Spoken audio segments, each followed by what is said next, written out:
Hello, today we are going to learn about China's economic liberalization. The 1980s was an important phase in the economic transition of China. It would be viewed as the interim between centralized communism and market-based socialism. At that time, the party allowed the pursuit of the household responsibility system, or HRS, in the poor areas. It was only after 1992, or more specifically after Tang Xiaoping's historic tour of the South, that economic reform gained momentum as well-defined form. The first form is rural economic reform. As a consequence of the HRS, peasants who were bound to the commune were liberated. The land was leased out to families for a rent. The peasant became the de facto owner of the land, and this provided a spur to the rural economy. The origin of rural reform in China sprang from a response to the rigidities that characterized the commune system. Second, village and township enterprises.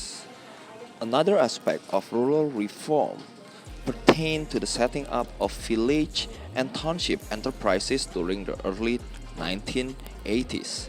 The Central Committee Circular on Agricultural Work that was issued by the government in January 1984 encouraged peasants and collectives to invest towards the creation of village enterprises. As a consequence, over the period of 1979 until 1992, the number of small enterprises increased by an average annual rate of more than 26%.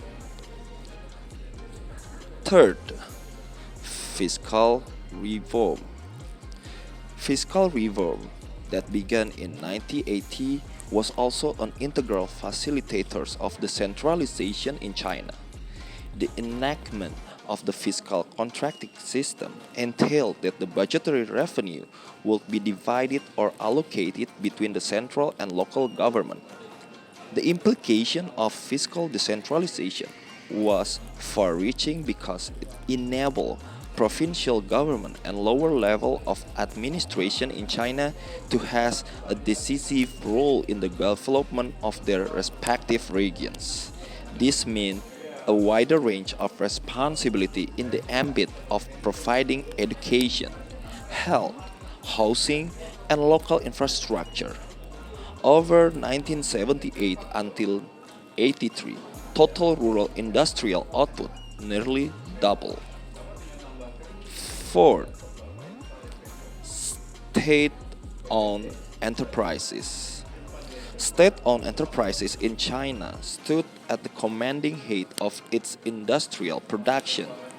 A higher degree of autonomy included the right to produce and sell products to the market and the right to appoint middle-level managers without approval from the government. Enterprises were also allowed to retain some of their profits. By 1980s, enterprise autonomy had been granted to about 60% of the SOEs in China. By 1985, the central government controlled only 20% of the total industrial output. In 1987, the government promoted the contract responsibility system, which delegated a wider extent of control to managers of SOEs. Last, special economic zone. Setting up special economic zones was among the most decisive initiatives taken in the context of propelling the emergence of a market-based economy. However, China also had a resource constraint, and thus it was more realistic to envisage that the process of modernization and technology could be achieved in certain designated areas, most which were located on the eastern coast.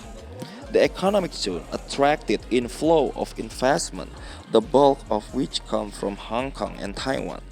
However, instead of becoming production center that would use advanced technology, This region became an attractive hub for investment in chip processing of toys, textile, and other light consumer goods. Since 1992, the Chinese government was opened a number of border and capital cities in all the island provinces and autonomous regions. In addition, by 2005, it had set up about 49 state-level economic and technological development zones and 53 technological development zones in large and medium-sized cities. The inception of special economic zones provided employment to hordes of villagers in the region, and this trend gathered pace for many years after the creation of the economic zone. Thank you for watching. 谢谢你。